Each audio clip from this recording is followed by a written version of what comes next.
Hello everyone, welcome back to my YouTube channel.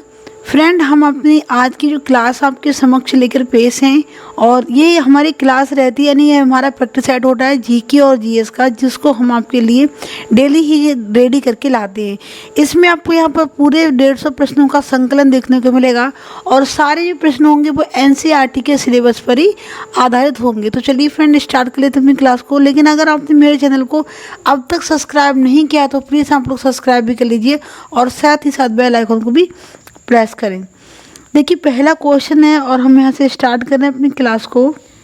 Question number 1 से, भारत में blue city के नाम से किस शहर को जाना जाता है?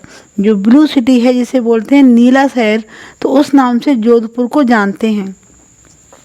एक और क्वेश्चन बनता है कि बोलते हैं कि भारत में पिंक सिटी के यानी गुलाबी शहर के नाम से किसको जानते हैं? तो वह हो जाता है हमारा जयपुर। और अगर ब्लू सिटी की बात आए तो वह हो जाएगा हमारा जोधपुर।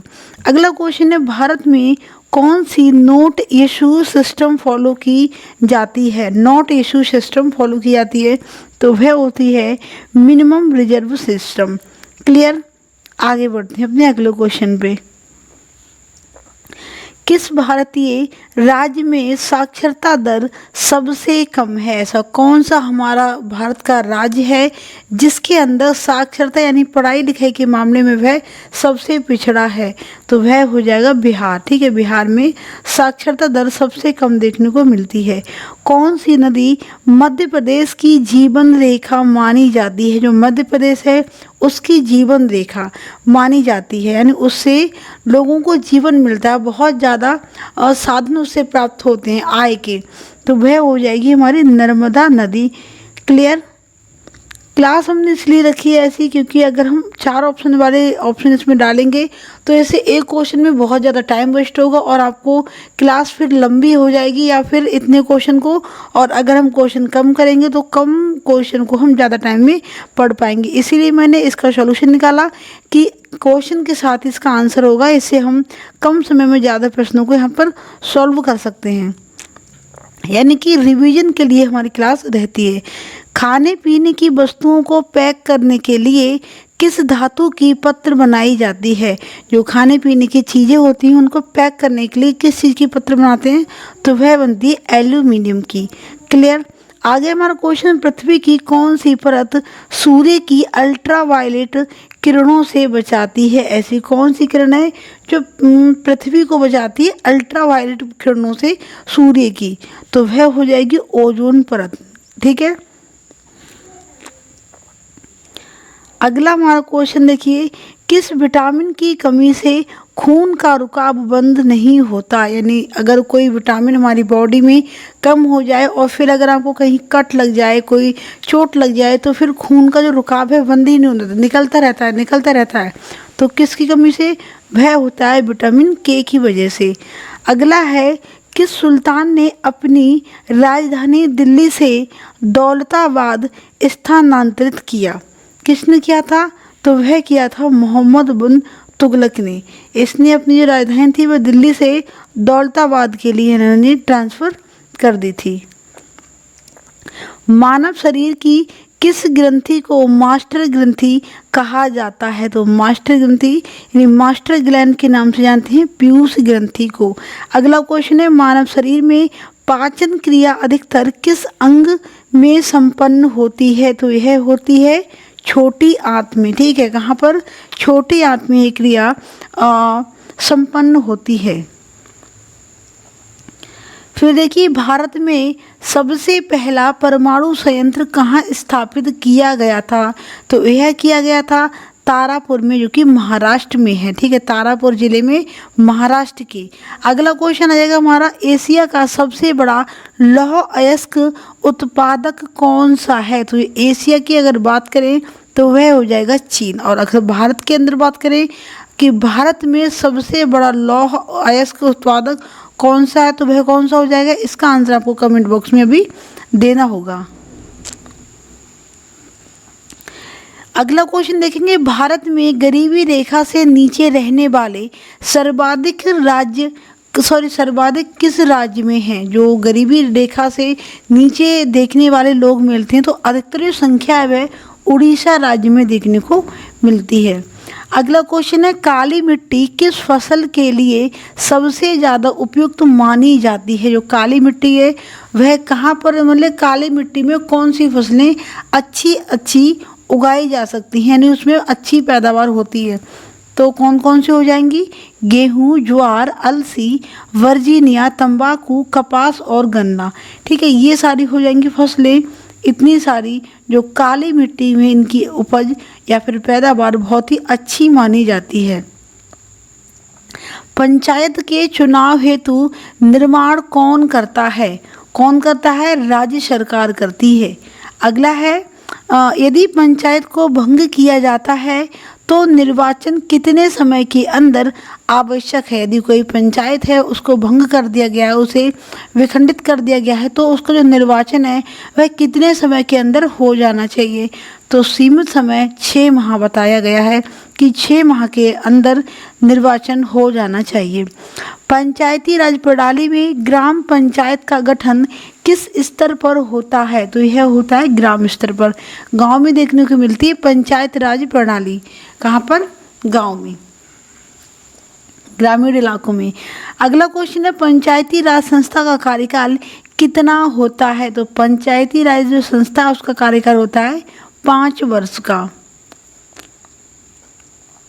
सामुदायिक विकास कार्यक्रम किस समिति के सिफारिश पर प्रारंभ किया गया था? तो यह किया गया था के.एम. मुंशी समिति के कहने पर या फिर उनकी सिफारिश पर। ग्राम पंचायतों की आय का स्रोत क्या माना जाता है? तो मेला व बाजार कर। ठीक है, जो ग्राम पंचायत होती है उनकी जो आय का स्रोत होता है, मेला जो लगते हैं ना और जो बाजारें लगाई जाती हैं, वह इनकी पंचायतों का मुख्य स्रोत माना जाता है। किस राज्य में पंचायती राज प्रणाली नहीं है? तो कहाँ कहाँ पर नहीं है? अरुणाचल प्रदेश में, मेघालय में और मिजोरम में। हमारे यहाँ देखो पंचायती राज प्रणाली होता है ना गांव के एरिया में, जैसे कि शहरों में होती है।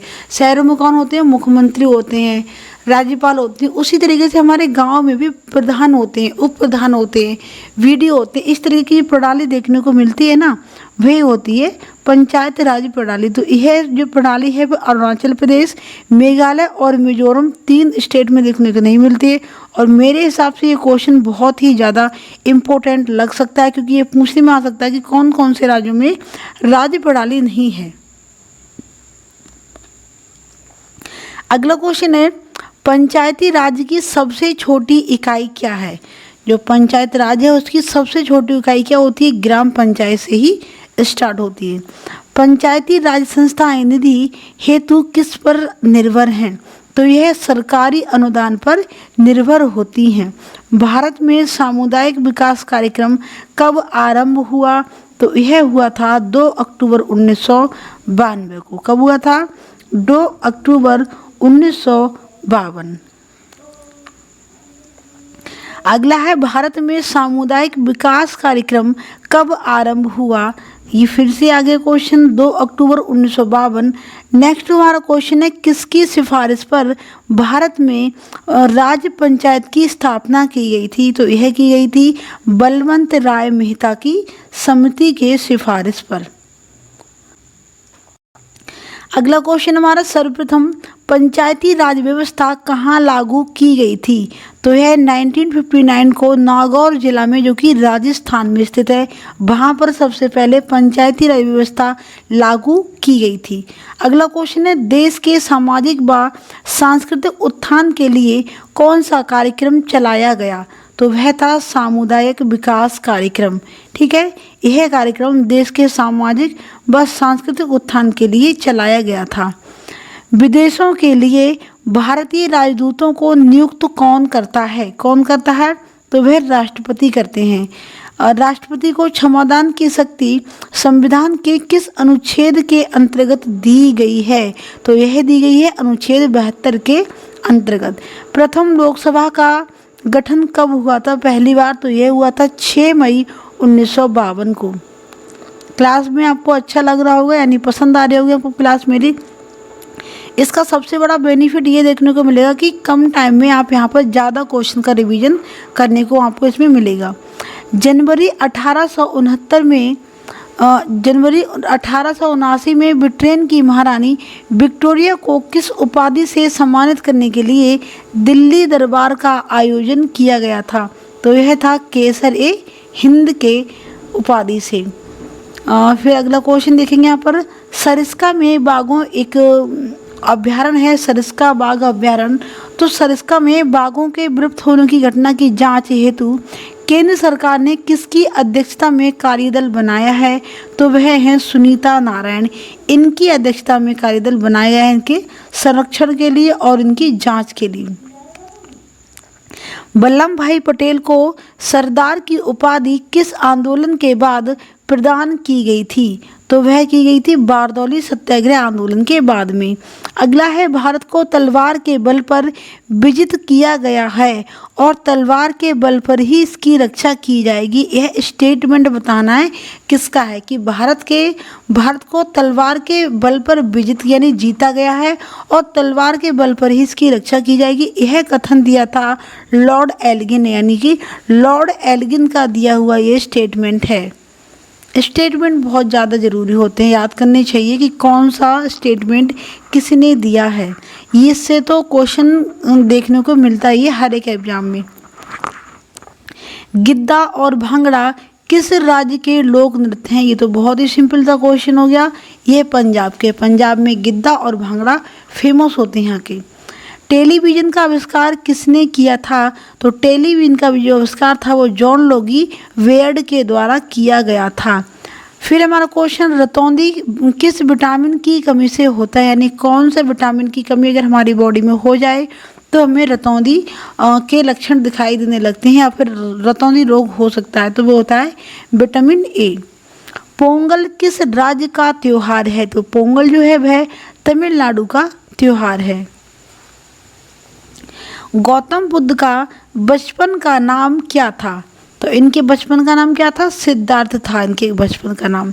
भारत में सशस्त्र बलों का सर्वोच्च सेनापति कौन होता है? तो यह होता है राष्ट्रपति। ठीक है, भारत के सशस्त्र बल होते हैं उनका सर्वोच्च सेनापति राष्ट्रपति को माना जाता है। अगला क्वेश्चन है, भारत का प्रथम गवर्नर जनरल कौन था? तो यह थे विलियम बेंटिक। और अगला क्वेश्चन है, कागज का आविष्कार किस देश में हुआ? तो यह चीन में हुआ था सबसे पहले कागज का आविष्कार। पंजाबी भाषा की लिपि कौन सी है? तो पंजाबी भाषा की लिपि कौन सी है? यह गुरुमुखी इनकी लिपि मानी गई है। बिहू किस राज्य का प्रसिद्ध लोक नृत्य प्रसिद्ध त्योहार है? तो ये कहाँ का हो जाएगा? यह असम का हो जाएगा। और बिहू डांस भी होता है, यह भी असम में ही होता है। कौन सा विटामिन आंवले में प्रचुर मात्रा में मिलता है? जो आंवला होता है ना, खट्टा होता है खाने में, तो इसमें विटामिन कौन सा देखने को मिलता है? Vitamin C. अगला है, इंसुलिन का प्रयोग किस बीमारी के उपचार में होता है? जो इंसुलिन का यूज होता है वह मधुमेह के रोग में होता है। बिहू किस राज्य का प्रसिद्ध त्योहार है? तो यह असम का। दोबारा से क्वेश्चन आ गया। अगला क्वेश्चन देखेंगे, भारत की मुख्य भूमि का दक्षिणतम किनारा कौन सा है? जो मुख्य भूमि है उसका सबसे दक्षिणतम किनारा का मतलब इस तरीके से, ठीक है, एक तरफ हो गया, थोड़ा ज़्यादा ही एक्स्ट्रा हो गया, यहाँ से थोड़ा से पीछे कर देते। ये देखिए, ये हो गए पूर्व, ये हो गए पश्चिम, ये हो गया उत्तर, ये हो गया दक्षिण। तो जो अगर हम बात करें दक्षिणतम बिंदु कहाँ पे हो जाएगा? ये हो जाएगा। तो यहाँ पर जो बिंदु है दक्षिणतम पॉइंट पर, यहाँ पर, तो वह है हमारा कन्याकुमारी। क्या हो जाएगा? कन्याकुमारी हो जाएगा इसका आंसर। भारत में सबसे पहले सूर्य किस राज्य में निकलता है? कहाँ से निकलता होगा? पूर्व से निकलता होगा, ये पूर्व साइड से। और यहाँ पर सबसे पहला कौन से स्टेट में प्रवेश करेगा? तो करेगा अरुणाचल प्रदेश में। भगवान बुद्ध को ज्ञान की प्राप्ति कहाँ हुई थी? कहाँ पर हुई थी इनको ज्ञान की प्राप्ति? बोध गया में हुई थी।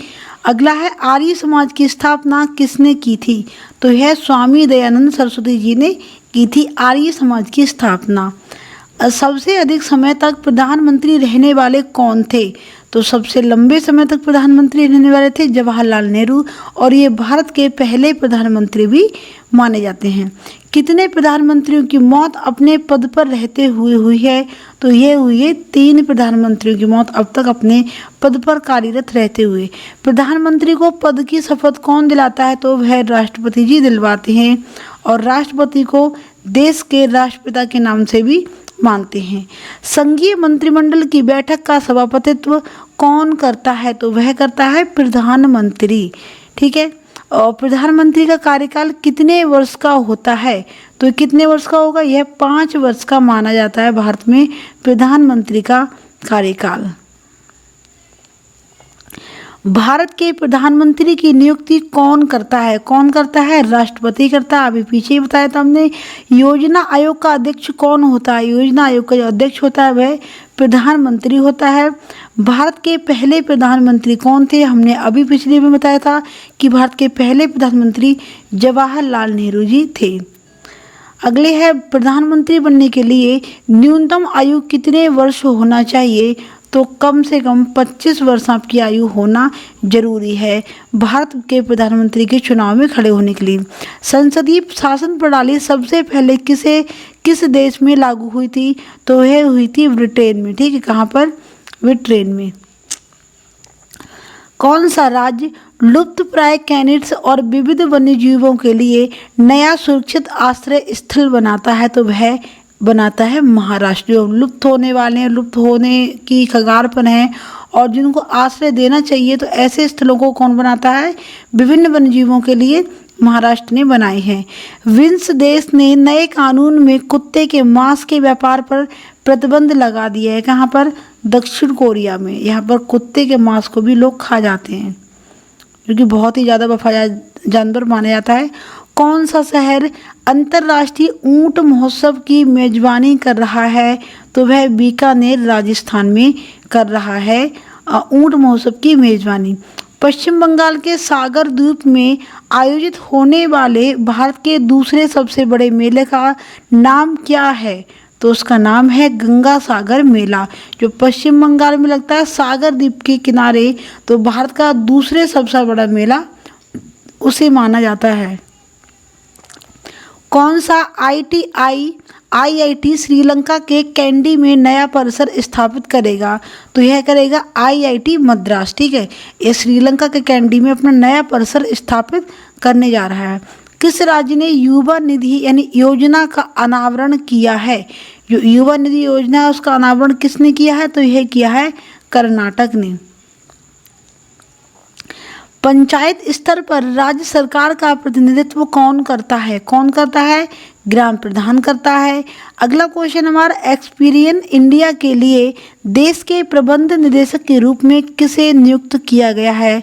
तो वह मनीष जैन है, जिनके लिए एक्सपीरियन इंडिया के देश के प्रबंधक निदेशक के रूप में इन्हें नियुक्त किया गया है।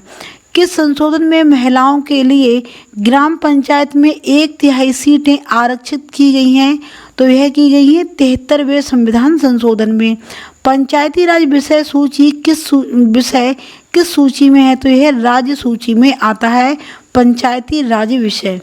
अगला क्वेश्चन देखिए, 73वें संविधान संशोधन में पंचायती राज संस्थाओं के लिए किस प्रकार के चुनाव को रखा गया है?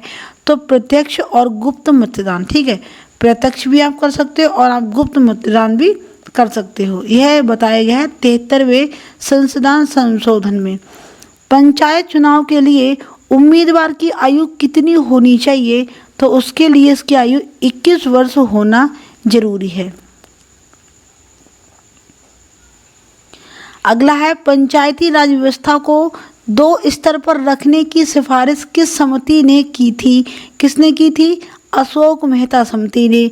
अगला है, यदि पंचायत को भंग किया जाता है तो पुनः निर्वाचन कितने समय के अंदर आवश्यक है? तो 6 माह के अंदर आवश्यक है।